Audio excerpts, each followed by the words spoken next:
Povodom završetka školske godine, gradska opština Voždovac priredila je tradicionalni prijem za đake generacije i nosioce Vukovih diploma osnovnih škola sa te opštine, na kojem su im uručena zaslužna priznanja i nagrade. Da se marljiv rad i trud isplati, uverili su se najbolji đaci osnovnih škola na opštini Voždovac.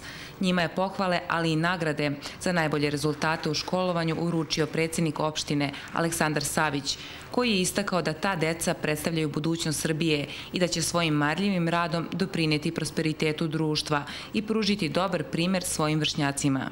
Ja idem u školu Janko Veselinović, đak generacije sa moje škole i jako mi znači ovo priznanje zato što smatram da neko ko se setio da nama uruči ovakve simbolične poklone može pokazati da i sljedeće generacije uče još više i tako da možemo svojim drugarima biti uzorni. Idem u osnovnu školu Veselin Masleša i puno mi znači jer sam dobitnik i Vukove diplome i diploma za đaka generacije i ovo je baš lepo što se opština setila da nas nagradi jer će nas tako i u buduće motivisati da imamo i dalje dobre rezultate. Idem u školu Vojvoda Putnik, osnovnu školu Vojvoda Putnik.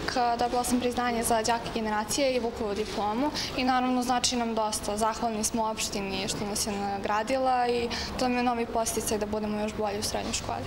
Kao podstrek za dalje napredovanje i usavršavanje, odlikašima je uručeno 208 knjiga, a onima koji su iz generacije izašli kao najbolji i 18 tablet računara. Očekujemo od njih da će to znanje koje će da unaprede u daljem školovanju vratiti na naš Voždovac, vratiti našem Beogradu i vratiti našoj Srbiji. A mi kao odgovorna opština ćemo se potruditi da njihove uslove i budući generacija stvorimo da budu što bolji i što kvalitetniji da bi se rađali novi i novi đaci, šampioni, učenici koji mogu da naslede sve tradicije koje su krenule odavde sa Voždovca.